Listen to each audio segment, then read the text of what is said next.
अभी वही हाल चाल।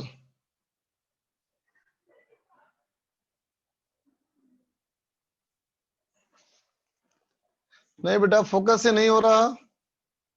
फोकस से डिस्टरबेंस नहीं हो रहा, नेट के स्पीड से प्रॉब्लम हो रहा है।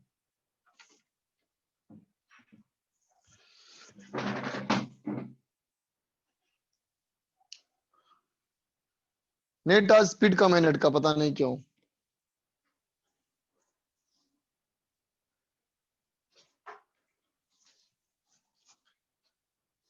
आज नेट का स्पीड थोड़ा पुअर है।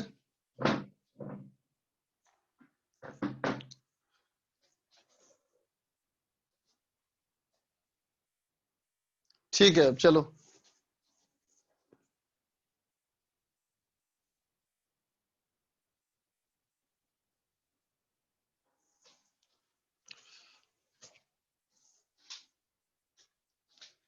चल बच्चा, पढ़ने लायक है ना? अगर अभी भी दिक्कत है बेटा तो मैनेज कर थोड़ा सा, है ना? रिकॉर्ड करके मिटा ही दूंगा। चलो बच्चा, स्टार्ट करते हैं हम लोग। तो देख बेटा, एक क्वेश्चन कर रहे थे, वापस हो गया वैसे ही।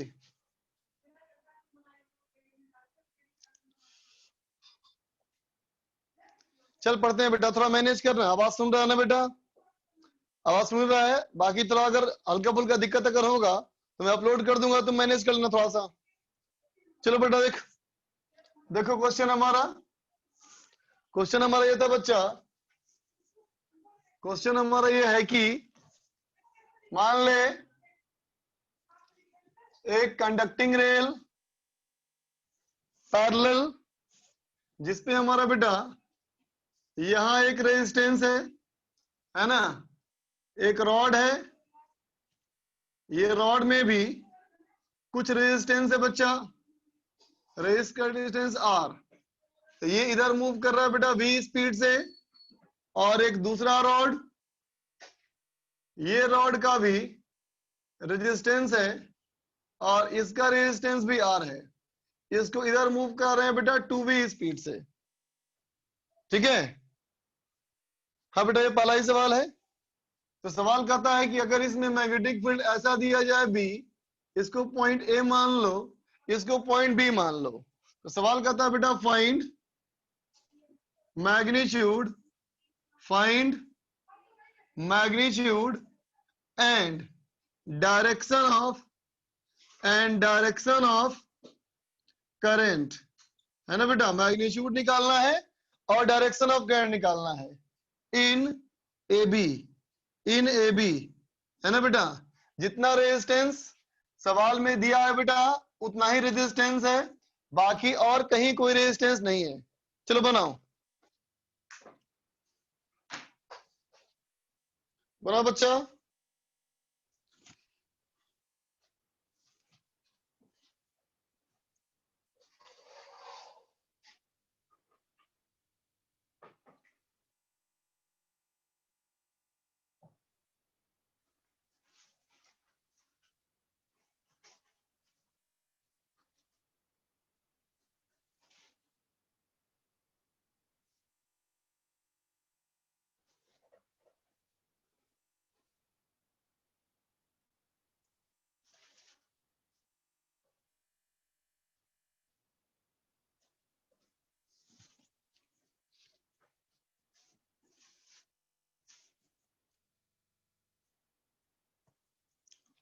क्लॉकवाइज नहीं, इसमें बताओ, इसमें करंट का डायरेक्शन कैसा होगा बच्चा?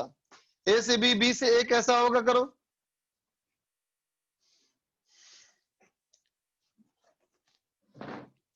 अमन जैन का आया,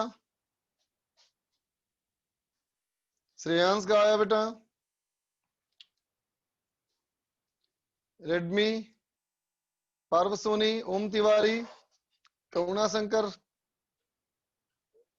सोनू कुमार, अदिति,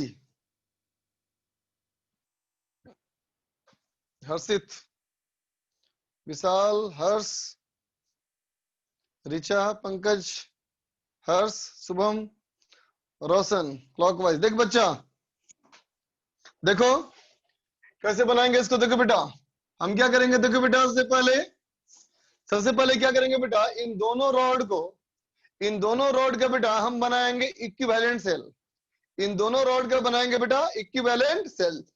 देखो कैसे बनाएंगे, तो देखो बेटा इस वाले की इधर वेलोसिटी, इसकी ऐसे वेलोसिटी, और देखो इधर मैग्नेटिक फील्ड अंदर की तरफ, तो फोर्स लगेगा बेटा नीचे। इधर वेलोसिटी, इधर फील्ड, तो फोर्स हो गया नीचे। नीचे फोर्स मतलब बेटा बैटरी का हाई पोटेंशियल नीचे होगा, लो पोटेंशियल ऊपर होगा बेटा। इसका मतलब ऐसे बनेगा ये सेल, बोलो ये ऐसे सेल बनेगा। इसका ईएमएफ जाई equal to B into 2v into L, बोलो बच्चा होगा। अब देख बेटा इसके लिए, इसकी बात करता है अगर, तो इसका देखो बेटा इधर वेलोसिटी v b f ऊपर लगेगा ना, इसका बन जाएगा बेटा ऐसा बैटरी, देखो ये बन जाएगा ऐसा बैटरी, है ना बेटा। इसका हमारा कितना BVL, ठीक है बच्चा। अब देखो इस वाले में रेजिस्टेंस ये R, और इसका रेजिस्टेंस यहाँ बेटा R, है ना। अब ये दोनों हमारा है बेटा पैरेलल में, और यहां से एक रेजिस्टेंस हो गया हमारा R, समझ गए बेटा। तो हमें यहां निकालना है इसमें मैग्नीट्यूड और डायरेक्शन ऑफ करंट, समझा बेटा। ये दोनों सेल हो गया हमारा पैरेलल, बोलो बेटा ये दोनों सेल हमारा हो गया पैरेलल। तो पैरेलल सेल के पॉइंट ऑफ व्यू से काम करो, तो क्या होगा बोलो, इन दोनों के लिए, इन दोनों का बेटा कहेंगे जाई इक्विवेलेंट इक्वल टू, है ना बच्चा। तो देख दोनों हमारा सेल पैरेलल, इसको मैंने मान लिया पॉजिटिव, इसको मैंने मान लिया बेटा पॉजिटिव, तो फिर ये हमारा हो गया negative. Xi1 by R1 plus Xi2 by R2 क्या हो जाएगा बच्चा, 2BVL बाई R प्लस इसका बेटा minus BVL by R divided by 1 by R1, है ना बेटा, प्लस 1 बाई R2। ठीक है बेटा, ये कितना हो जाएगा, देखो सबका R कैंसिल कर दो बेटा, सबका आल हमें कैंसिल कर दो, तो ये हो गया 2BVL माइनस BVL, तो ये हो गया बेटा BVL बाई 2, देख लो ये हो गया बेटा BVL बाई 2, अच्छा उल्टा हो गया सॉरी, ठीक है बच्चा, ये BVL बाई 2 हो जाएगा ना बेटा, देख 1 बाई 2 प्लस 1 बाई 2, है ना, 1 बाई 1 प्लस 1 2 हो जाएगा ना, और ऊपर बचा 2 माइनस 1, तो 1 बाई 2 हो गया। अब देखो बेटा ये दोनों रेजिस्टेंस हमारा पैरेलल है, तो R इक्विवेलेंट क्या हो जाएगा, R बाई 2, है ना बेटा। अब इस सर्किट का इक्विवेलेंट सर्किट ड्रॉ करो, तो इसका क्या है बेटा इक्विवेलेंट, इसका इक्विवेलेंट हो गया बेटा ये R, है ना। इन दोनों के लिए देखो बेटा ये पॉजिटिव आया रिजल्ट बेटा, अगर पॉजिटिव आया इसका मतलब इसके जैसा बनाना है, तो इसके ऐसा बनाओ, ऐसा बन गया, है ना बेटा। और इसका हमारा इंटरनल रेजिस्टेंस क्या हो गया R बाई 2, और ये हो गया बेटा जाई इक्विवेलेंट, है ना। तो अब देखो इस वाले का देख बच्चा, जब ऐसे हमारा आएगा हाई पोटेंशियल है, ये लो पोटेंशियल है, तो ऐसे ना बेटा करंट आएगा I, बोलो ठीक है, कितना हो जाएगा बोलो I हो जाएगा बेटा जाई equivalent by R plus R by 2, that is equal to, देखो बच्चा ये हुआ 1 बाई 2, और ये है बेटा 3 बाई 2, तो 1 बाई 2 बाई 3 बाई 2 1 बाई 3 क्या हो जाएगा बोलो, ये हो जाएगा BVL डिवाइडेड बाई 3R, ये हमारा होगा बेटा आंसर, ठीक है लिख लो। अमित का सही था, अदिति का भी सही था, गुड, लिख ले बच्चा। अब क्वेश्चन इरेज कर रहा हूं,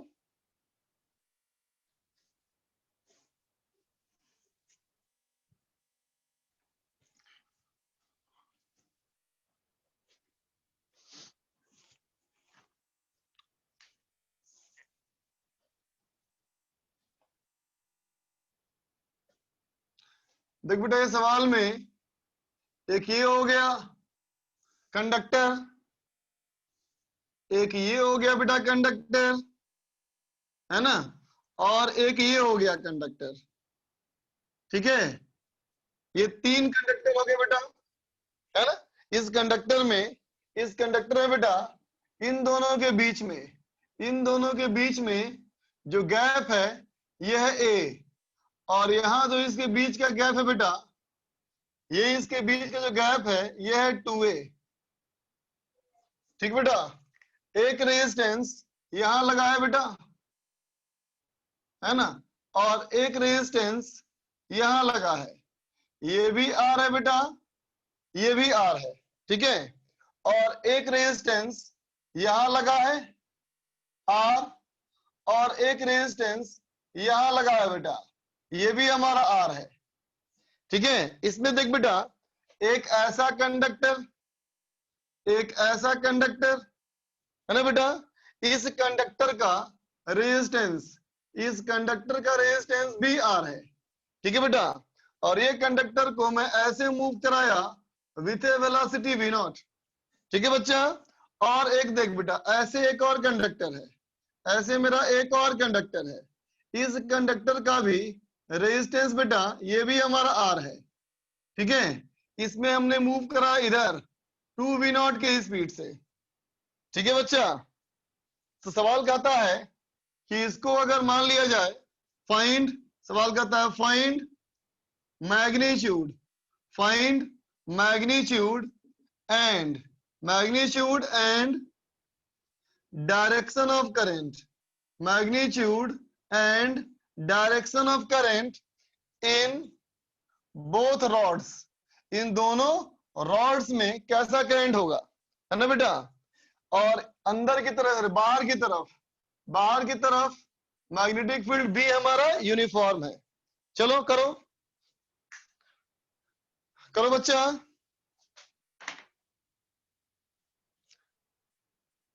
प्रीवियस क्वेश्चन में डायरेक्शन ऑफ करंट कैसे निकाला, देखना बच्चा, ये बैटरी है ना, जब बैटरी ये बन गया तो सर्किट में करंट कैसे फ्लो करेगा, तो कहेंगे हाई पोटेंशियल से लो पोटेंशियल। हर्षित बोलो। सर मुझे पिछले क्वेश्चन में डाउट था कर सर आपने ना सर आपने रेजिस्टेंस को मतलब जो अपन जो v वेलोसिटी से मूव कर रहा है अगर उसमें देखे तो आपने रेजिस्टेंस को हाई पोटेंशियल के ऊपर ही क्यों माना, नीचे क्यों नहीं माना? क्योंकि और इसकी वहां पर किधर थी बेटा बताओ, इसकी वेलोसिटी ऐसे थी ना, बोलो नहीं, इसकी ऐसे थी ना, बोलो। हाँ हाँ सॉरी और फील्ड हमारा था कैसे बेटा, ऐसे था ना, यस सर। बोलो। हाँ, सुनना गौर से फिर। हाँ हाँ बेटा इधर हमारा क्या है वेलोसिटी, इधर magnetic field, yes sir. Force ऊपर, तो पॉजिटिव यस चार्ज सर। के ऊपर फोर्स लगेगा, है ना, इसका मतलब इस रॉड में ऊपर जमा होगा पॉजिटिव चार्ज, नीचे जमा होगा नेगेटिव चार्ज। समझ गए? नो सर, मेरा डाउट ये नहीं था सर, मेरा डाउट था कि जो रेजिस्टेंस है वो पॉजिटिव चार्ज के ऊपर क्यों आएगा? तो यहाँ लगा ले, क्या फर्क पड़ता है बेटा इससे, ये तो इंटरनल रेजिस्टेंस हुआ बेटा, ये तो बैटरी के अंदर का रेजिस्टेंस है। इस सर्किट में यहाँ हो चाहे यहाँ हो, इससे कोई फर्क नहीं पड़ता बच्चा। अच्छा ठीक है, हम्म ये इंटरनल रेजिस्टेंस रॉड मूव कर रहा है बेटा, रॉड में ही ईएमएफ है और रॉड में ही रेजिस्टेंस है, तो रॉड ऐसा बैटरी है जिसमें इंटरनल रेजिस्टेंस है। ये कहने का मतलब हुआ ना। Okay sir. Thank you. Welcome बेटा।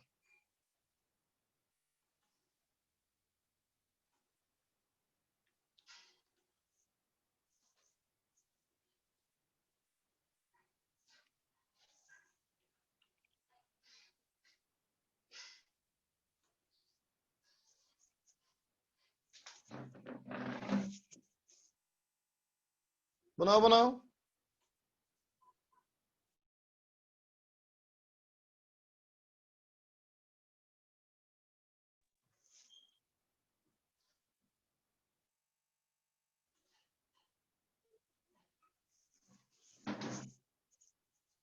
हाँ बेटा, सेकंड क्वेश्चन है, करो इसको।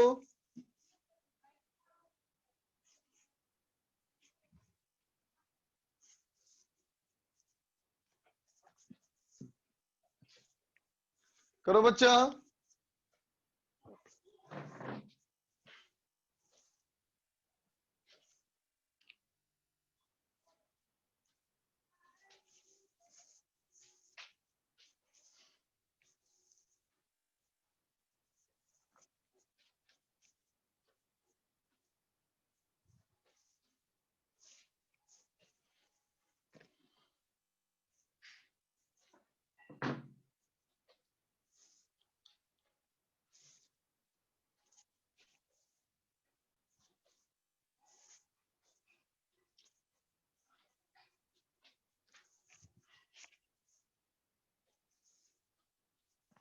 चलो देखो मैं करता हूं बेटा, देखो इस रॉड का देख बेटा कैसे वेलोसिटी, ऐसे है ना बेटा, मैग्नेटिक फील्ड बाहर की तरफ, तो ये वेलोसिटी हो गया बेटा, ये फील्ड है बाहर की तरफ, तो फोर्स ऊपर लगेगा ना, इसके लिए फोर्स ऊपर लगेगा बेटा। तो ये क्या बन गया देखो, ये बन गया ऐसा सेल, बोलो बेटा ये बन गया ऐसा सेल, इसका कितना ईएमएफ, तो इसकी थी वेलोसिटी वी नॉट, तो इसकी हो गई बेटा बी वी नॉट एल, ठीक है, और इंटरनल रेजिस्टेंस आर, ठीक है बच्चा। अब देखो इसके लिए हमारा इधर वेलोसिटी है, बाहर मैग्नेटिक फील्ड है, तो फोर्स नीचे लगेगा बेटा।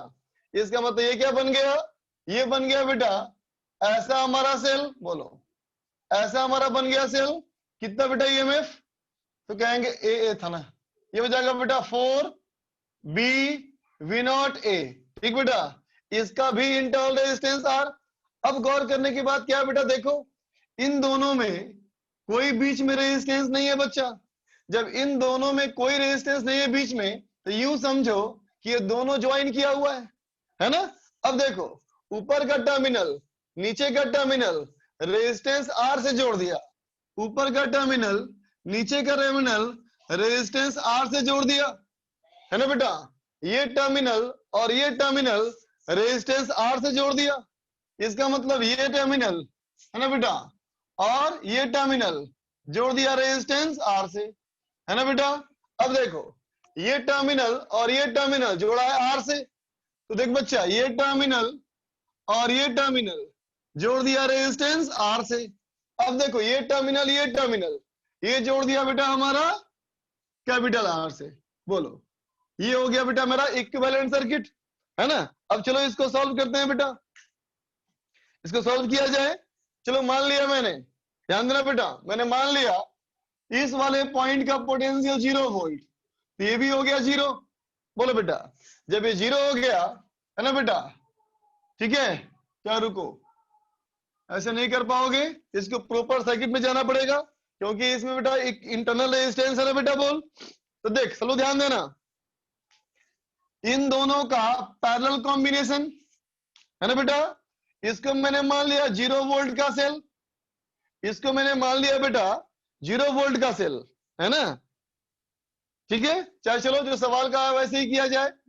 चलो मान ले बेटा कि इसमें करंट हमारा x, यहां से करंट आया बेटा हमारा x, यहां से करंट आया और यहां बट गया और यहां बट गया, ये करंट बट गया बेटा y, तो इसमें हो गया हमारा x माइनस वाई, बोल बेटा, ठीक है।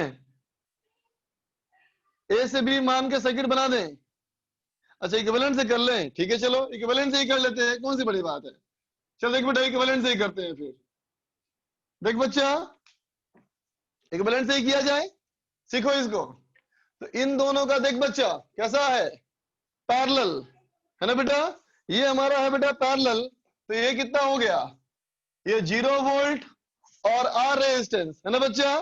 तो इन दोनों का पैरेलल कॉम्बिनेशन का सेल कैसे बनेगा, देखो इन दोनों का बनेगा बेटा पैरेलल कॉम्बिनेशन, तो सेल ऐसा बनेगा Xi1 by R1 plus Xi2 by R2 divide by 1 by R1 plus 1 by R2, ये हो जाएगा बेटा 2B V नॉट A और रेजिस्टेंस बेटा R by 2, ठीक है। अब देखो इसके लिए ये R और ये R, ये BV नॉट A और ये 0 बच्चा, तो ये भी हमारा क्या बन गया बोल लो, ये बन गया सेल, ये कितना बन जाएगा B V not A divide by 2, ठीक है बच्चा, और इसका रेजिस्टेंस इसका हमारा कितना R by 2। अब देखो ये रेजिस्टेंस और ये रेजिस्टेंस है ना बेटा पैरेलल, ये और ये रेजिस्टेंस पैरेलल है बेटा, तो अगर ये पैरेलल है तो पूरे को हटाओ और सिंपल एक रेजिस्टेंस लगाओ R by 2, बोलो बेटा बात समझे ना। तब सोचो इसका हमारा रेजिस्टेंस हो गया बेटा R by 2, ये R by 2 ये R by 2, तो इसमें करंट हमारा ऐसे होगा, बोलो कितना करंट होगा, तो कहोगे I should be equal to, focus करो, I should be equal to कितना बेटा, टोटल ईएमएफ ये माइनस ये कितना हो गया, है ना अपोजिट डायरेक्शन में, तो हो गया 3/2 B V not A divided by R by 2 R by 2 R by 2, ये हो गया बेटा 3r/2, इसका मतलब b v0 a/3 r। ठीक है बच्चा, लेकिन क्वेश्चन हमारा क्या पूछा गया था? क्वेश्चन पूछा गया था दोनों रॉड में इंडिविजुअल करंट, है ना बेटा, दोनों रॉड में इंडिविजुअल करंट, है ना बेटा। तो हमको इसमें और इसमें चाहिए ना बेटा करंट, बोलो, हमें इसमें और इसमें चाहिए करंट, समझे ना बात को। तो देख तो बेटा, अगर हमारा आई यहाँ करंट है, तो देख बेटा, अगर इस पॉइंट को मैं मान लू ए, या इसको मान लेते हैं चलो P, और इसको मान ले बेटा Q, तो कहोगे इस डायग्राम में ये है P और ये है Q, और ये मान ले बेटा S, ये हो गया हमारा S, है ना। अब देखो, यहां से यहां का पोटेंशियल डिफरेंस क्या लिखोगे? इस डायग्राम में अगर कहें P और Q का पोटेंशियल डिफरेंस, तो VP minus VQ, VP minus VQ inter resistance R बच्चा, जाई माइनस IR, जाई माइनस IR कितना हो जाएगा बच्चा? बोलो कितना हो जाएगा? B V0 A divide by 2 minus I into R/2 होगा बेटा, होगा। और बोलो, अगर तुम यहां कहते हो बेटा कि इसमें हमारा ऐसे करंट आया ना, तो चार्जिंग है ना बेटा, तो प्लस होगा। और अगर इसमें करंट मान लूं बेटा मैं, इसमें अगर करंट मान लूं मैं X, है ना बेटा, तो इस डायग्राम में क्या होना चाहिए पोटेंशियल डिफरेंस? ये होना चाहिए बेटा B V0 A by minus plus X into R, बोल बच्चा, ठीक है। अब अगर इस वाले की बात करो, इस वाले की बात करो बेटा, ठीक है, तो यहां क्या बोलोगे? इसमें अगर बोलोगे VS minus VQ, VS minus VQ कितना हो जाएगा? तो करंट हमारा ऐसे आ रहा है बेटा, ये डिस्चार्जिंग है, तो 2B V0 A minus of I into R/2, that should be equal to, इस डायग्राम में क्या होना चाहिए? तो इसमें करंट अगर ऐसे मानते हो बेटा Y, तो क्या लिखोगे? ये होगा 4B V0 A minus Y into R। ठीक है बच्चा, समझ नहीं आया? अच्छा रुको समझाता हूं, रुको समझाता हूं, देखो पहले से पूरा कर लूं। इस वाले के लिए बेटा, इस वाले के लिए यहां और यहां, पहले पूरा करता हूं समझाता हूं, फिर देखो ये होगा हमारा VS minus VQ, VS minus VQ, ये डिस्चार्जिंग सेल, तो ये हो गया 2B V0 A minus IR is equal to, यहां कितना हो जाएगा? ये हो जाएगा 4B V0 A minus of Y into R, यहां R/2 था। चलो सुनो फिर से वापस सुनो, दोबारा सुनो। पहले तो ये सर्किट का ये सर्किट, इसमें कोई दिक्कत तो नहीं होना चाहिए बेटा, ये सर्किट का मैंने बनाया ये सर्किट, इसमें कोई दिक्कत तो नहीं होना चाहिए, है ना बच्चा। अब चल सुन ध्यान से, तो देख बेटा, मैंने कहा कि देखो ये सेल और ये रेजिस्टेंस है ना बेटा पैरेलल, बोल बच्चा, है ना पैरेलल। इस रेजिस्टेंस से बेटा कोई सेल नहीं है ना, तो मैंने मान लिया इसको 0 वोल्ट, मैंने मान लिया एक ऐसा सेल जिसका कि वो 0 वोल्ट है। बोल बेटा कोई दिक्कत इससे है? अगर मैं ऐसा एक सेल मान लूं और बोलूं कि 0 वोल्ट है, तो कोई दिक्कत इससे? बोलो बोलो।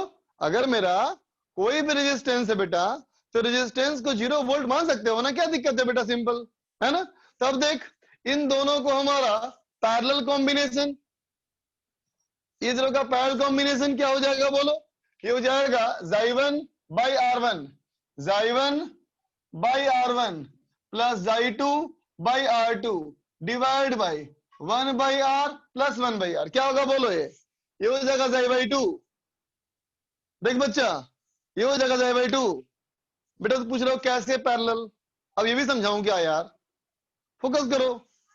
ये दोनों पैरेलल है, तो हो गया Zi/2 ये हो गया जाई बाई 2, तो ये होता 4b v0a, तो हो गया 2v0a। ठीक है, दो रेजिस्टेंस हमारा पैरेलल, इसका रेजिस्टेंस पैरेलल, तो ये हो गया r/2। ठीक, अब देखो इसके लिए उसी तरह से जैसे इसका हाफ हुआ था, इसका भी हो जाएगा हाफ। ठीक, और इन दो रेजिस्टेंस का भी हो जाएगा हाफ।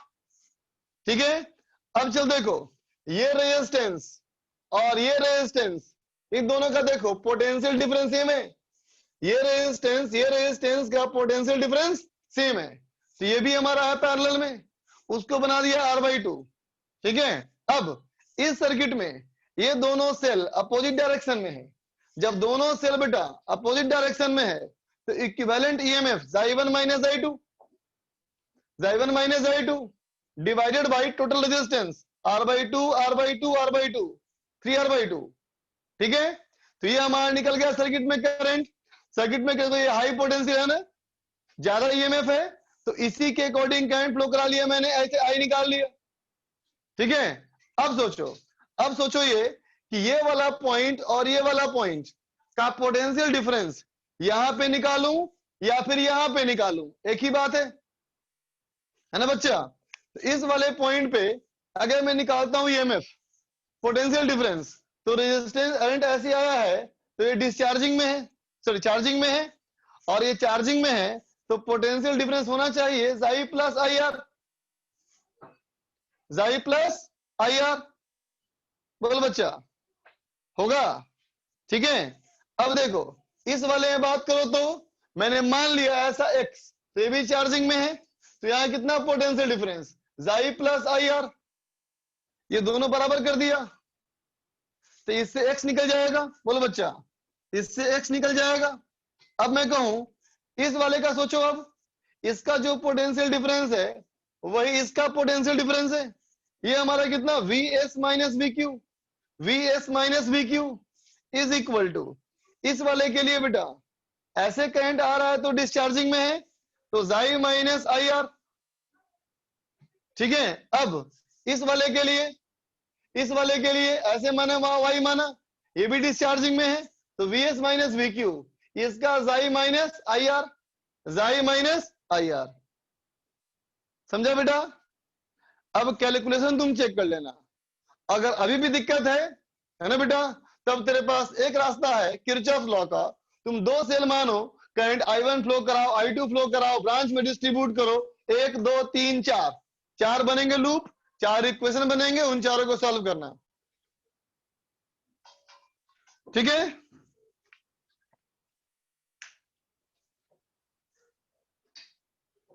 अर्पित बोलो।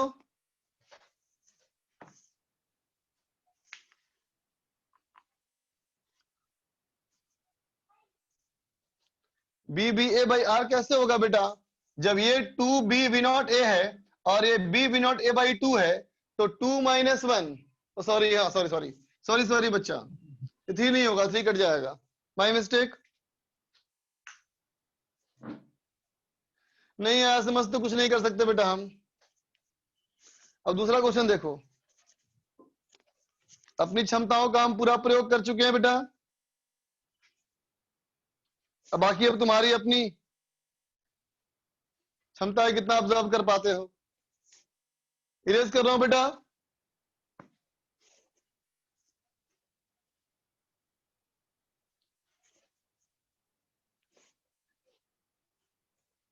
चलो अगला सवाल देखो, अगला सवाल है बेटा, ये रेजिस्टेंस R, ये फिर से एक इनफाइनाइट सिस्टम, यहां फिर से एक रॉड, ठीक, रॉड का मास m और लेंथ l, रॉड का मास m और लेंथ l, पूरी लंबाई l, लेकिन इन दोनों वायर के बीच की दूरी, ये है बेटा a, रॉड की लंबाई l, लेकिन ये दूरी हमारा है a। इसमें हमारा बाहर की तरफ मैग्नेटिक फील्ड B है, इसको ऐसे फेंक दिया विद ए वेलोसिटी V0। ठीक है, सवाल कहता है the rod is given velocity given velocity v naught towards right, समझा बच्चा? दाई तरफ दे दिया वेलोसिटी v नॉट और छोड़ दिया, ठीक है? At the moment rod has velocity v not v, जब पहले तो मैंने v से फेंका बेटा, लेकिन आगे जाकर के उसकी वेलोसिटी घट गई और v हो गई, ठीक है बेटा?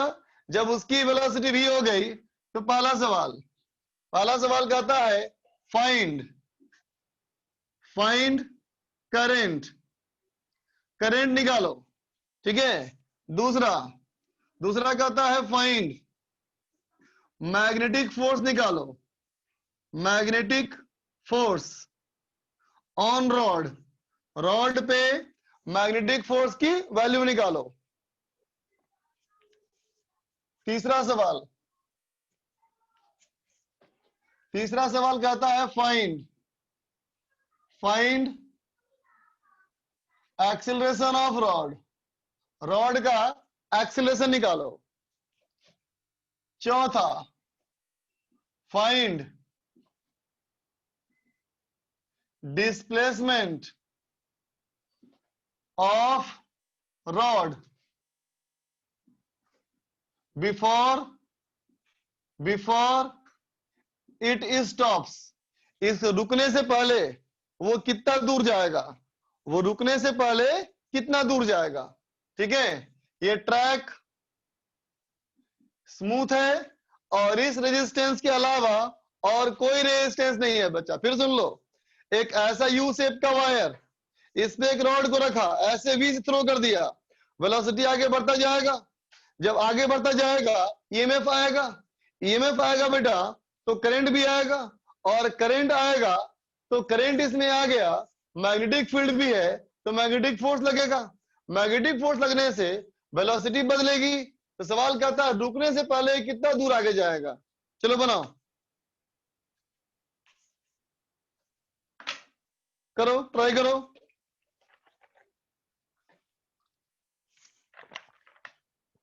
अर्नब का वीडियो रुक गया है, लेकिन बाकी सबका वीडियो चल रहा है बच्चा। करो सवाल बनाओ।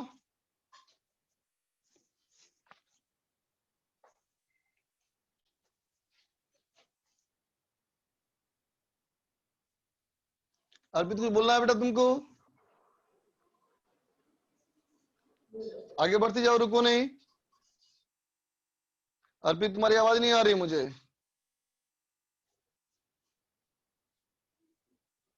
क्वेश्चन ये है, एक कंडक्टर जिसका कि रेजिस्टेंस R है, इस रॉड को इनिशियल वेलोसिटी v नॉट दिया, ठीक है? इनिशियल वेलोसिटी v नॉट दिया और छोड़ दिया, ठीक है? बाकी बनाओ सवाल। जी एडवांस में इस चैप्टर का अच्छा वेटेज है बेटा। मैग्नेटिक फील्ड से ईएमएफ और इस मिला करके एक क्वेश्चन आएगा ही आएगा।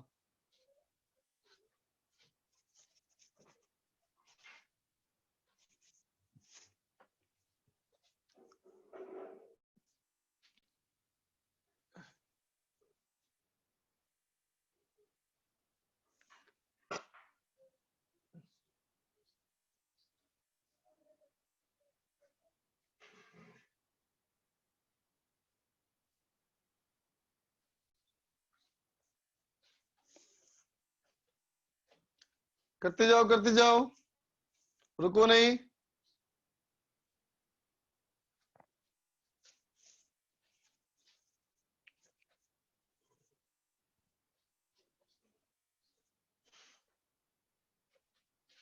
करते जाओ बच्चा।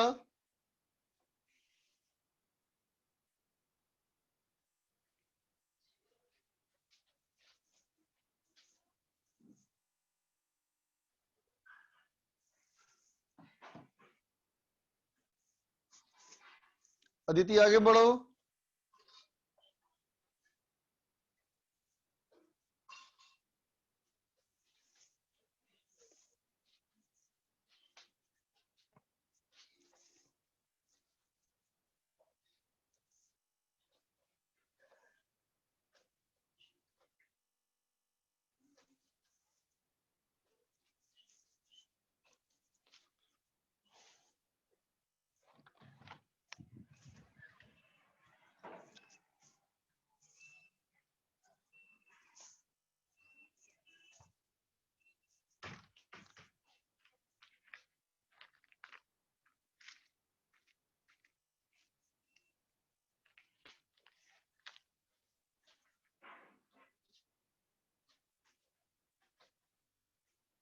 हर्षित को रुकने का रीजन चाहिए।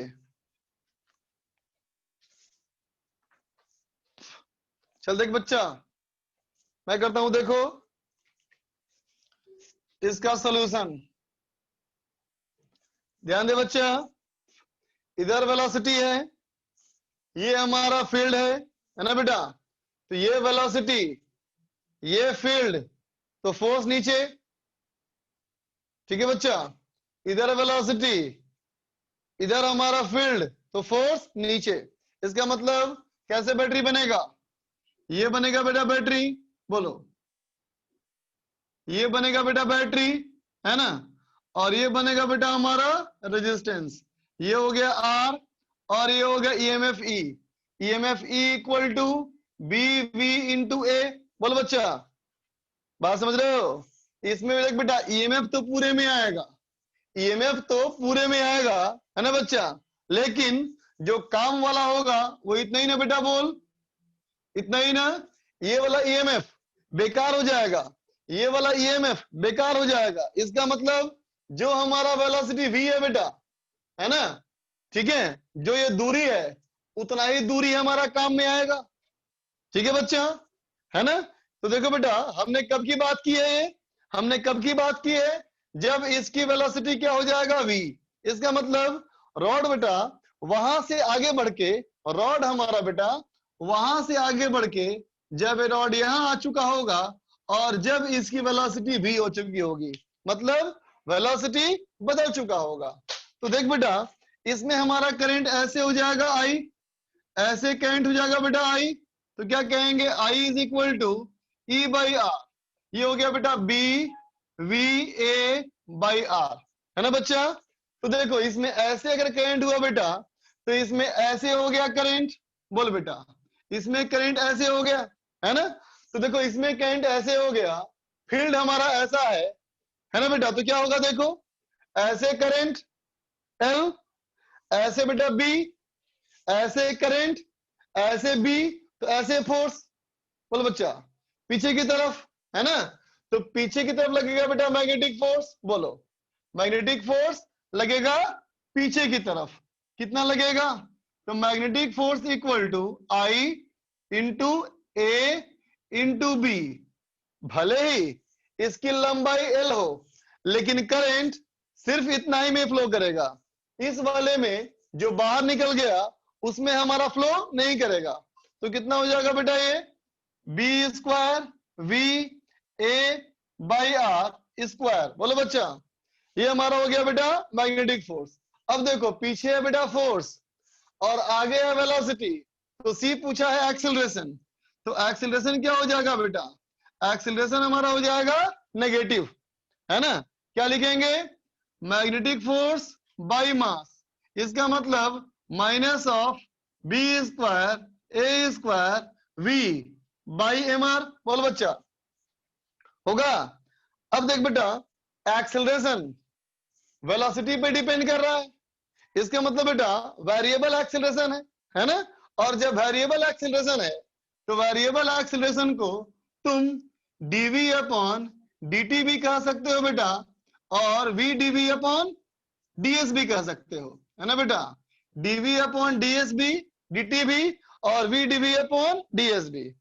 That is equal to minus B square A square V by M R. बोल बच्चा, ठीक है। अब देख, इसको यूज करके फायदा नहीं, है ना, क्योंकि क्वेश्चन में पूछा है क्या? डिस्टेंस। देखो सवाल, है ना बेटा, इसलिए इसको इस्तेमाल करो। इसको इस्तेमाल करोगे तो क्या लिख दोगे बताओ? इसको इस्तेमाल करोगे बेटा, तो देखो v और v कैंसिल हो गया बेटा। तो क्या बच गया हमारा? ये बच गया dv upon ds equal to minus B square A square by M R, है ना बच्चा। ds को इधर ले जाओ, तो क्या हुआ? ये dv equal to minus B square A square by M R into ds integration. ये होगा हमारा v नॉट से zero, initial velocity v naught, finally zero. ठीक है बच्चा। और ये 0 टू s। तो s कितना हो गया बेटा? s हो गया m r V naught divided by B square A square. ये हमारा हो गया बेटा आंसर। इतना दूरी ट्रेवल करने के बाद ये बॉडी रुक जाएगा बेटा। ठीक है, बात समझे है ना बेटा। यहां इंपॉर्टेंट ये था फोर्स का डायरेक्शन। अगर तुम फोर्स का डायरेक्शन नहीं भी निकाले हो बेटा तो कोई बात नहीं, लेंज लॉ तो पता है ना बेटा। लेंज लॉ क्या कहता है कि जिस कारण से बेटा ईएमएफ आएगा, सिस्टम हमेशा उस कारण का विरोध करेगा। तो इसके इधर जाने से बेटा ईएमएफ आ रहा है, तो लेंज लॉ के मुताबिक रेजिस्टिव फोर्स, विरोध करने वाला फोर्स पीछे होना चाहिए, है ना। पर सोनी करंट फील्ड से फोर्स निकालो, है ना। अगर नहीं निकाल पा रहे हो तो लेंज लॉ पे भरोसा रखो।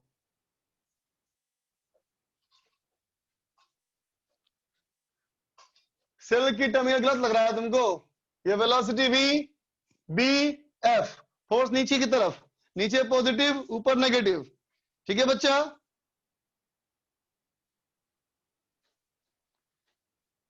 अब जो डिस्कस करेंगे बेटा होमवर्क, सीट निकालो।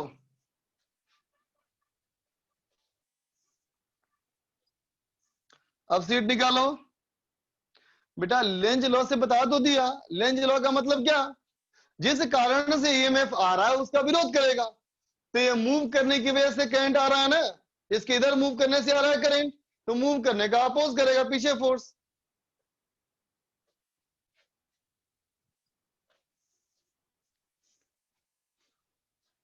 ईएमएफ का सीट निकालो। होमवर्क था तुम्हारा एक्सरसाइज 2 पार्ट 3 और EMI AB। एक्सरसाइज 2 पार्ट 3 निकालो।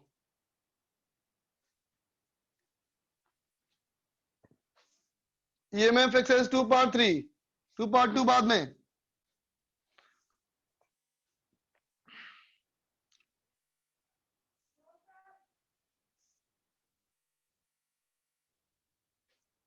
बेटा नेक्स्ट क्लास का होमवर्क तभी दे पाएंगे ना जब आज कितना डिस्कस हो पाता है ये देख करके।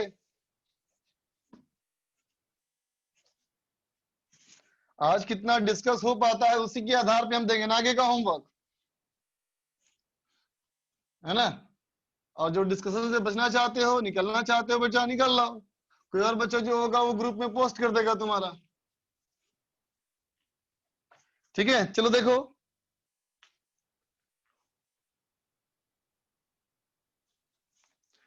एक्सरसाइज 2 पार्ट 3 निकालो।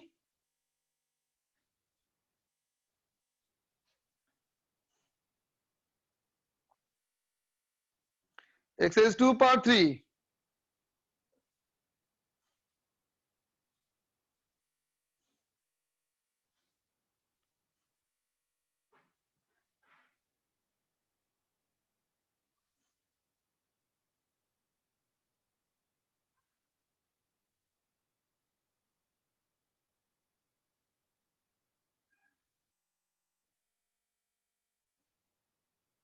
एक से 5,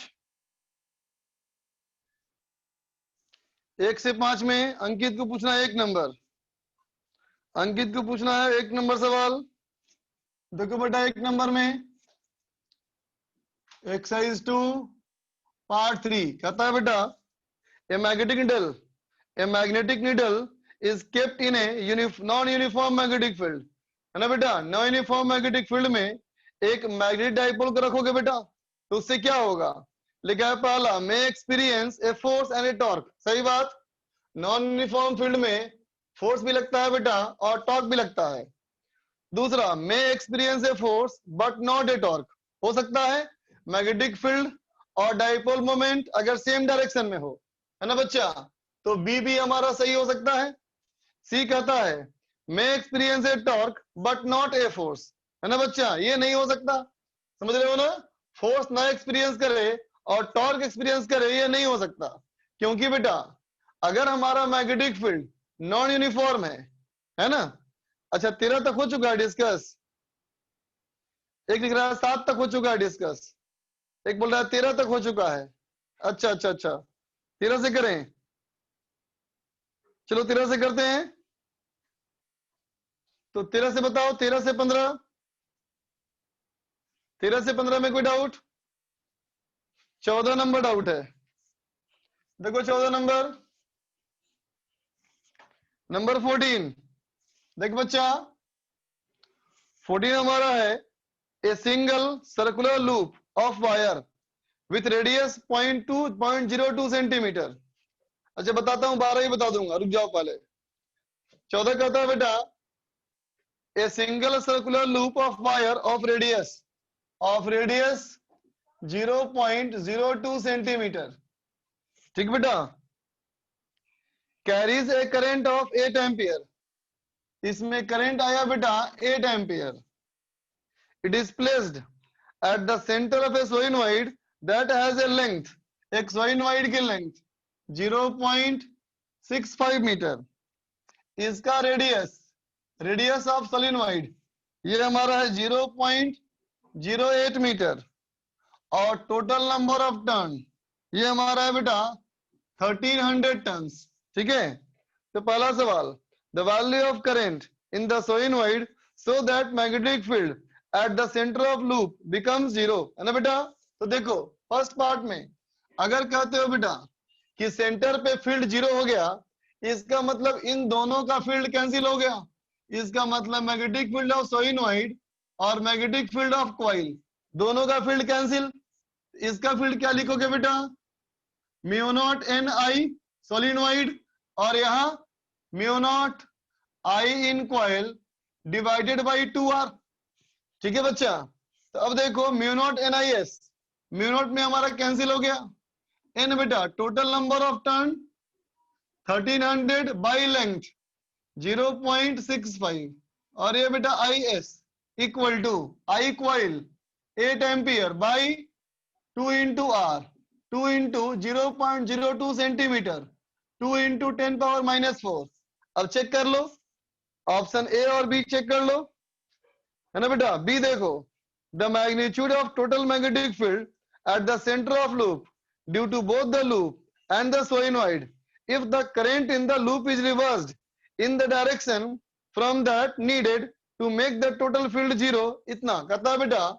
अभी 0 हुआ कैसे, जब दोनों का फील्ड बेटा अपोजिट डायरेक्शन में आएगा, है ना।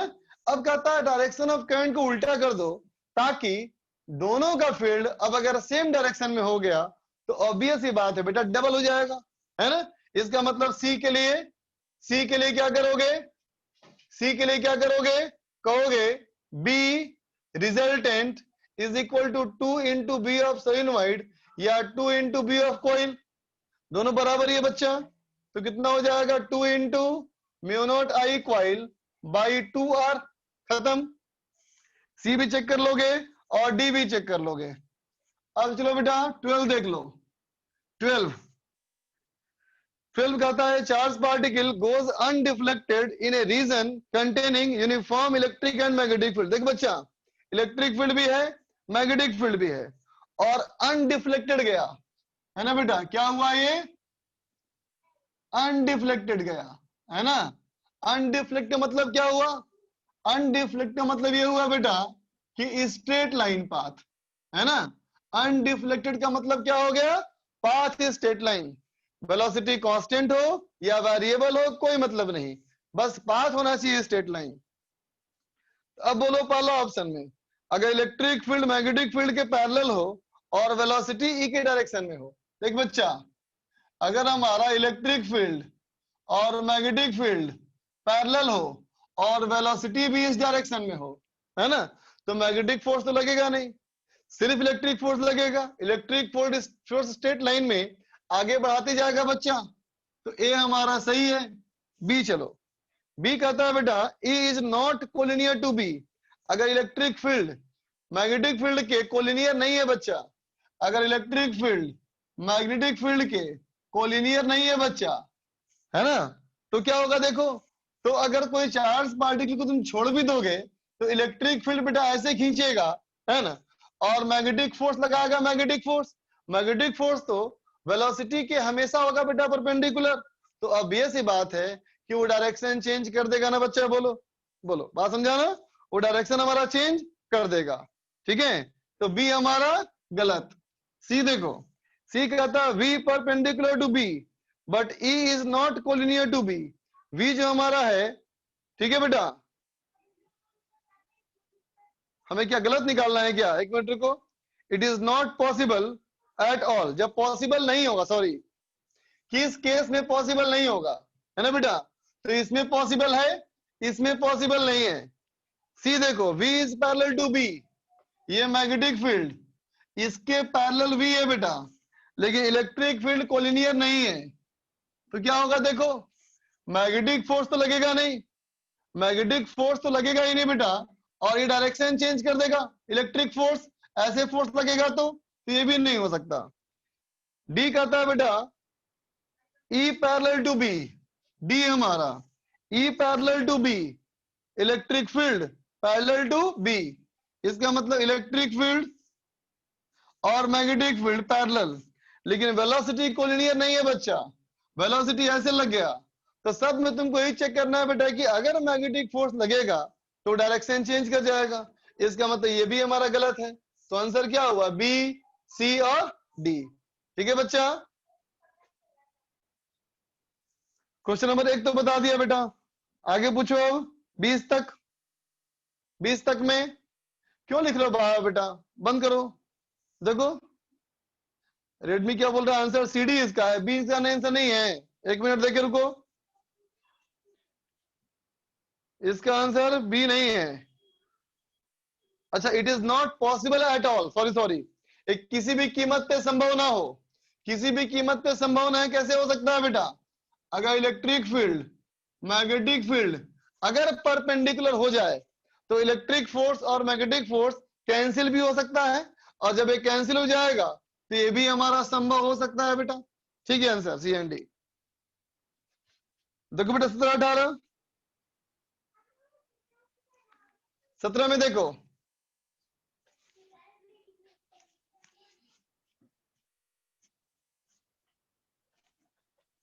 क्वेश्चन नंबर 17, 17 कहता है बेटा, अच्छा 15 भी चाहिए, 14 तो हो गया बेटा, 15 देखो बेटा, 15 कहता है figure shows cross section of a two large parallel metal sheets electric carrying current along surfaces, the current in each sheet is, खुद से करो ये खुद से करो, नोट्स में देखो नंबर 17 देखो, a positively charged particle is moving along the positive x direction, एक पॉजिटिव चार्ज मूव कर रहा है पॉजिटिव x डायरेक्शन में। You want to apply a magnetic field for a short time so that the particle may reverse its direction, समझा बेटा? ऐसा field लगाओ कि डायरेक्शन रिवर्स कर ले। तो मैग्नेटिक फील्ड यूनिफॉर्म दोगे तो क्या हो सकता है? पाथ बनेगा सर्किल। तो देख बेटा, पाथ जब बनेगा सर्किल तो ऐसे करके लौटेगा पीछे, बोलो, है ना? इसका मतलब क्या करना चाहते हो तुम करना ये चाहते हो बेटा कि इसके पाथ को सर्कुलर घुमाओगे, इसके पाथ को सर्कुलर घुमाने के लिए मैग्नेटिक फील्ड वेलोसिटी के परपेंडिकुलर होना चाहिए। तो वेलोसिटी था बेटा हमारा एक्स डायरेक्शन में, तो मैग्नेटिक फील्ड क्या हो सकता है? वाई में या जेड में। तो ऑप्शन क्या होगा? ऑप्शन नंबर ए सही, ऑप्शन नंबर बी सही। ठीक है बच्चा, 18 देखो, 18 नंबर सवाल, 18 कहता है बेटा small bar magnet is suspended by thread, a torque is applied and the magnet is found to execute angular oscillation, simple harmonic motion करेगा। The time period of oscillation क्या होता है? टी बराबर 2 pi square root I by M B. पहला, decreases with the moment of magnet, बोलो magnetic moment अगर change करोगे तो टाइम पीरियड डिक्रीज करेगा, सही है। बी देखो, increases with increase of the horizontal component of earth magnetic field, earth का मैग्नेटिक फील्ड, गलत, एक मिनट को, decreases with the moment of magnet. अरे मोमेंट ऑफ मैग्नेट बढ़ाया या घटाया पता नहीं, डिक्रीज विथ क्या? Decrease in increasing. देखो तो बच्चा 18 का आंसर दिया है क्या? 18 का आंसर क्या दिया है? देखो तो, ए दिया है क्या आंसर? ए है आंसर, तो इंक्रीज होना चाहिए, मिसिंग है उसमें। ऐसे लिखो उसको, decrease decreases with increase in moment, है ना बेटा, तो ए सही होगा। अब बी देखो, बी कहता है decrease increase with the increase in horizontal component of magnet. बोलो फील्ड अगर इंक्रीज करोगे तो टाइम पीरियड घटेगा ना बेटा। सी देखो, will remain unchanged even if another magnet is kept at a distance।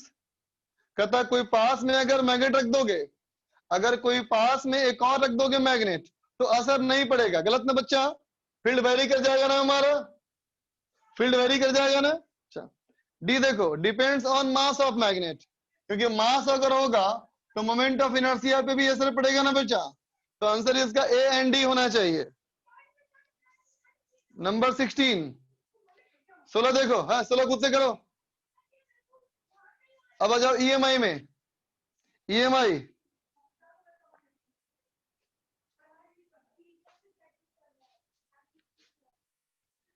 EMI में सेक्शन ए और बी दिया था।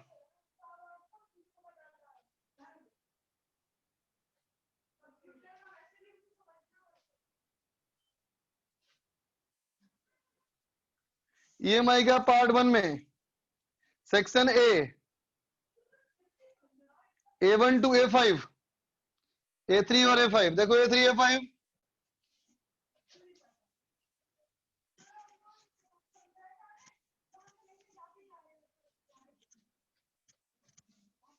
देखो बेटा A3 कहता है बेटा कि the flux of a magnetic flux through a closed conducting loop of resistance 0.4 ohm। resistance बेटा 0.4 ohm changes with the time according to the flux। flux change कर रहा है, क्या दिया है 0.2 t square plus 0.4 t plus 0.6। कहता है बेटा पहला पार्ट कहता है करंट निकालो, इंड्यूस ईएमएफ निकालो, एवरेज ईएमएफ निकालो। थर्ड कहता है चार्ज कितना पास किया। चौथा कहता है एवरेज करंट। तुम्हें शायद हीट में दिक्कत होगा, हीट में, तो देखो बेटा पांचवा में हीट में क्या कहोगे, H बराबर integration of I square R D T. समझा। तो आई फंक्शन ऑफ टाइम निकालो, पुट करो, इंटीग्रेट करो, आ जाएगा आंसर। अब देखो A5 में a conducting loop confined in a plane is rotated in orthogonal plane with some angular velocity। अपने खुद के प्लेन में घूम रहा है। देख बच्चा, अगर कोई कॉइल होगा और ऐसा मान लो मैग्नेटिक फील्ड है, और अगर खुद के प्लेन में ऐसे घूमे, तो ऐसे घूमने से कोई फर्क पड़ेगा बेटा? कोई फर्क नहीं पड़ेगा ना बेटा। बोल, फ्लक्स कांस्टेंट रहेगा तो इंड्यूस ईएमएफ जीरो हो जाएगा, तो करंट जीरो हो जाएगा, है ना बच्चा। A4 देख लो, कहता है magnetic field in a region varies as so in the figure, calculate the average EMF induced in the conducting loop of area. देख बच्चा, इसमें फील्ड वेरिएबल है, तो induce EMF d phi upon d t का mod that is equal to d by d t of B into area का mod. इसका मतलब A into d B upon d का मॉड, है ना। इसका मतलब ए इंटू स्लोप। अब खुद से करो। चौथा नंबर में स्लोप देखो, एवरेज चेंज के लिए डेल्टा बी का देना। अब देखो A7 में, A7 कहता है solenoid has a cross section area 6 into 10⁻⁴ metre square. Solenoid का area 6 into 10⁻⁴ metre square consist of 400 turn per metre. Turn density यह है 400 and carries a current of 0.4 ampere. इसमें करंट है 0.4 ampere. A 10 ton coil is wrapped tightly around the circumference of solenoid। ठीक है बेटा। एक दूसरा कॉइल आया, उसमें नंबर ऑफ टर्न 10 है ना, उस कॉइल पे ही लपेट दिया, सोइनॉइड पे ही लपेट दिया।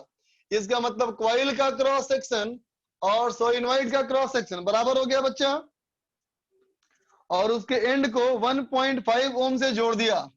इसका रेजिस्टेंस हो गया 1.5 ओम। Suddenly, a switch is opened and the current in the solenoid dies to zero in a time of 0.05 second. कहता है करंट इन सोलिनॉइड, है ना, करंट इन सोलिनॉइड कितना था पहले 0.4 एम्पियर से जीरो हो गया 0.05 सेकेंड में। तो कहता find the average current, average current निकालना है बच्चा, ठीक है। तो देख बच्चे क्या बोलेगा, average current equal to del Q by del T, ठीक बच्चा। डेल टी पता है तुमको, और डेल क्यू क्या होता है, डेल क्यू होता है डेल फाई बाई रेजिस्टेंस। बोल बच्चा, रेजिस्टेंस पता है तुमको, तो डेल फाई निकालना है। तो देख बेटा डेल फाई क्या बोलेगा, फ्लक्स इनिशियल और फ्लक्स माइनस फाइनल का डिफरेंस। फाइनली करंट अगर जीरो हो गया तो फाइनली फ्लक्स जीरो हो गया। तो इनिशियल फ्लक्स कितना, तो पहले का flux mu not an I current into area of solenoid as, है ना बेटा, इनटू इसका नंबर ऑफ टर्न एन। ठीक है, ये पुट करो, वैल्यू निकालो, आ जाएगा आंसर। 8 नंबर देखो,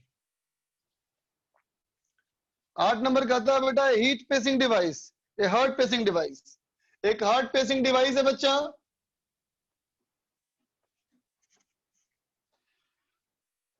ए heart pacing device consist of A coil of 50 turns. A heart pacing device है, उस कॉइल में 50 टर्न्स है, रेडियस 1 मिलीमीटर है। सवाल नंबर A8 कहता है बेटा number of turn 50, radius 1 millimetre,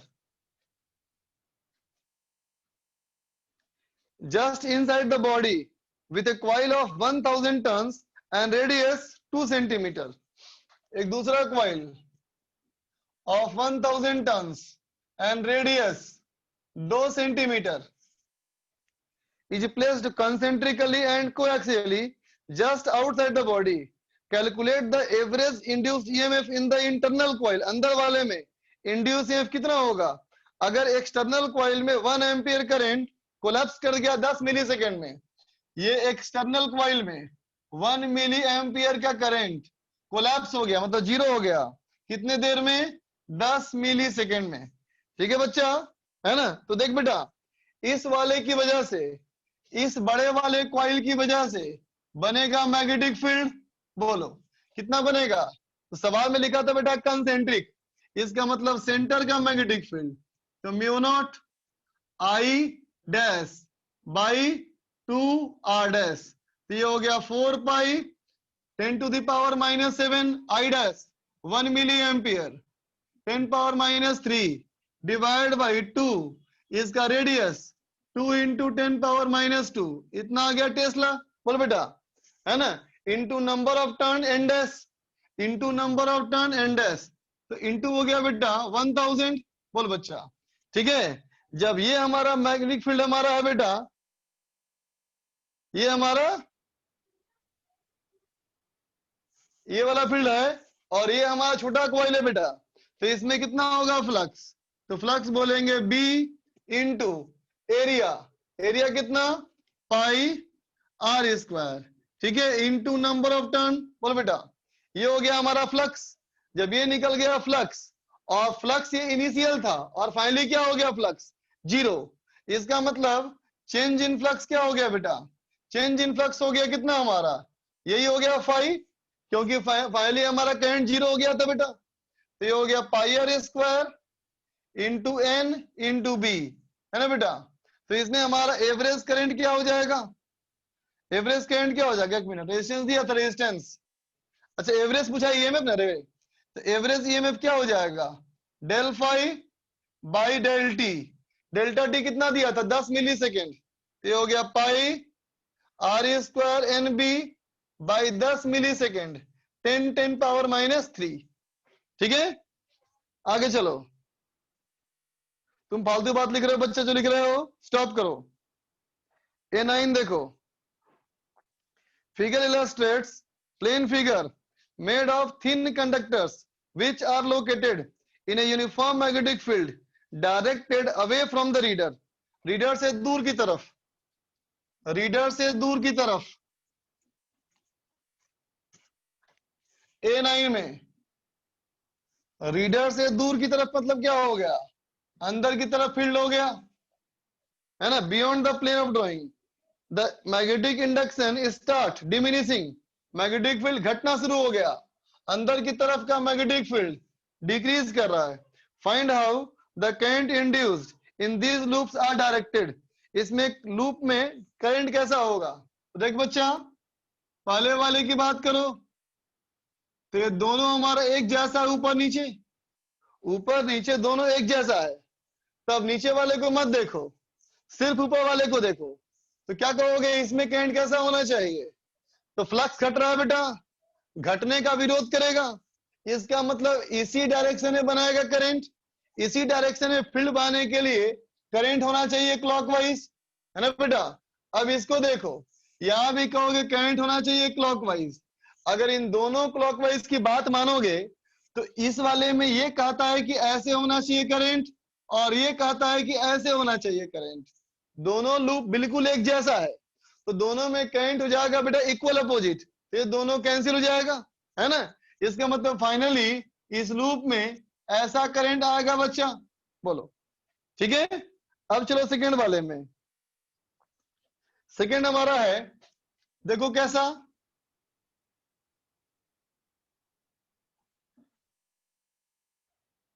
ठीक है बच्चा। तो देखो बेटा, इस लूप में एक छोटा सा हिस्सा लो, इस लूप में एक छोटा सा हिस्सा लो, चलो मैंने इतना हिस्सा लिया, सिर्फ इसी की बात किया, है ना, तो सिर्फ इसी की बात करो, तो इसमें क्या कहोगे, इस वाले में फ्लक्स हमारा अंदर की तरफ का फ्लक्स डिक्रीज कर रहा है, तो फील्ड का सपोर्ट करेगा, फील्ड का सपोर्ट करने के लिए करंट होना चाहिए यहाँ क्लॉकवाइज, तो इसमें करंट कर दो क्लॉकवाइज, तो ऐसे ऐसे और ऐसे, यही करंट यहाँ पे आ गया और ये करंट हमारा यहां से आ गया, बोलो ठीक है, बात समझे। अब आ जाओ थर्ड में, थर्ड हमारा है बेटा ऐसा, थर्ड हमारा है बेटा ऐसा, है ना। तो देख बच्चा, ये लूप और ये लूप दोनों इंडिपेंडेंट है ना, तो क्या कहोगे, दोनों में करंट क्लॉकवाइज, इस वाले में करंट नहीं जाएगा, ठीक है। अब देखो चौथा,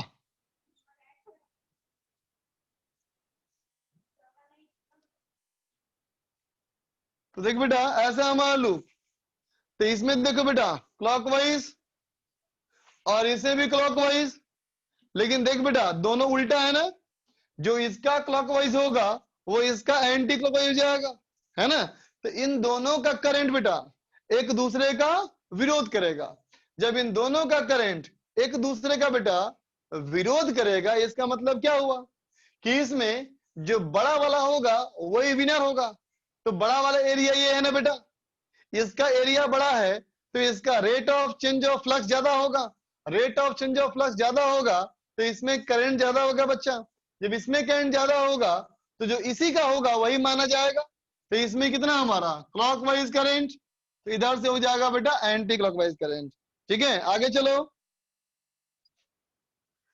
सेक्शन ए खत्म कर ले कम से कम, 13 तक कोई और, A11 देखो बेटा 11 और 10,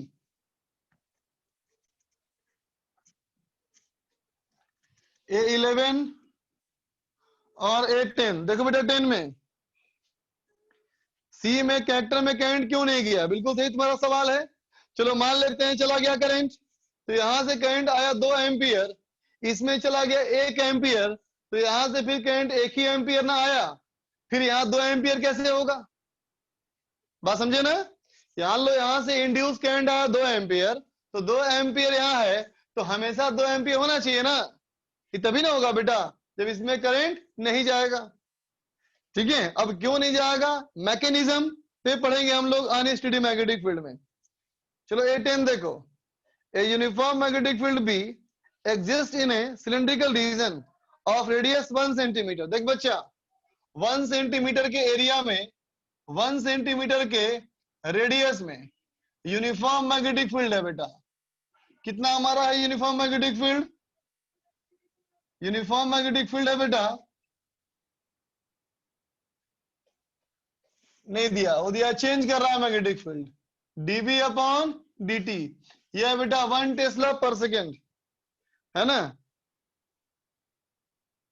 uniform wire of length 16 centimetre, एक वायर ऐसा, wire of length 16 centimetre and resistance 4 ohm, resistance 4 ohm, total 16 centimetre, तो एक साइड हो गया बेटा 4 centimetre, is bent into a square form with one side long diameter. If magnetic field increases at the rate of इतना, find the current induced in the frame। तो देख बच्चा, इस वाले में सिर्फ इतना ही दूर है मैग्नेटिक फील्ड है बेटा, इधर तो मैग्नेटिक फील्ड नहीं है। जब यहाँ मैग्नेटिक फील्ड नहीं है तो इसका फ्लक्स क्या होगा बेटा, तो पाई आर स्क्वायर बाई 2, आधा एरिया, है ना, इनटू मैग्नेटिक फील्ड भी, तो इंड्यूस ईएमएफ क्या हो गया, pi are square by 2 dB upon dt। तो करंट कितना हो जाएगा, E बाई आर। ठीक, आगे चलो सवाल नंबर 11 में।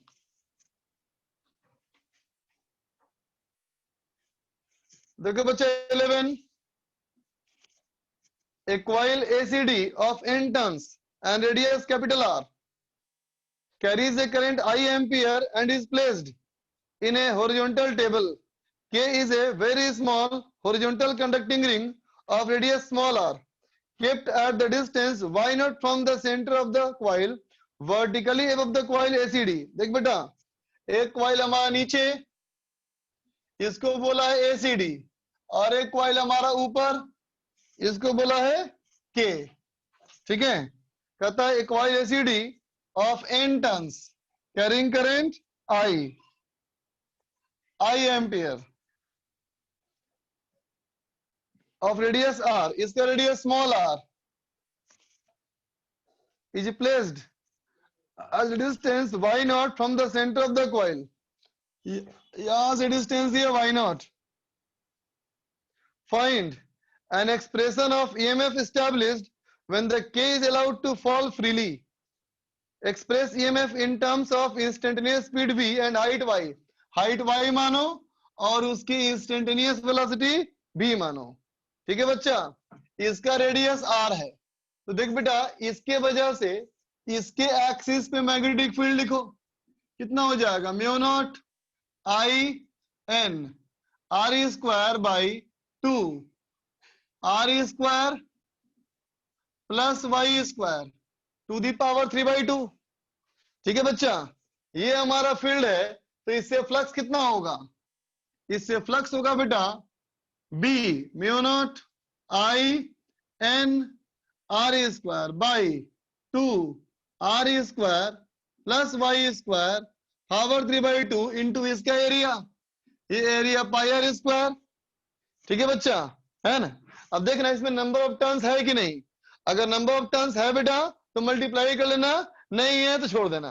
अब इसमें इंड्यूस ईएमएफ क्या होगा, d phi upon d t का डिफरेंशिएशन कितना होगा बच्चा, तो क्या होगा mu naught I N R square pi are square by 2, इसका डिफरेंशिएशन क्या होगा -3/2 1 by are square plus Y square का पावर 5/2।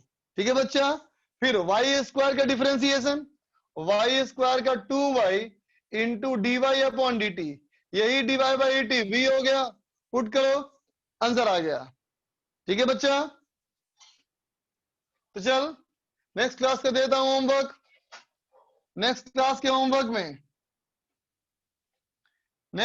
होमवर्क में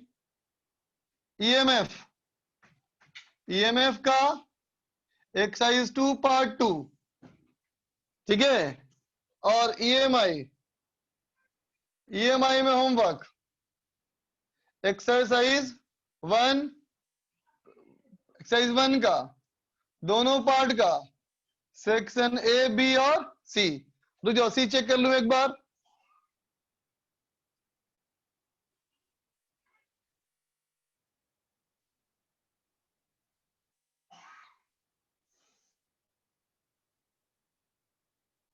चलो सी ट्राई कर लेना,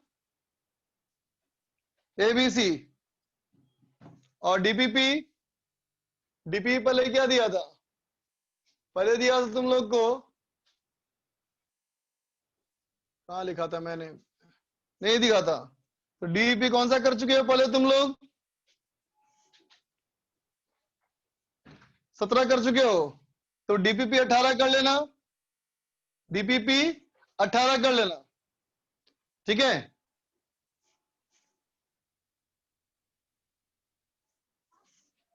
चलो इतना ही होमवर्क है। चलो बच्चा, बाय।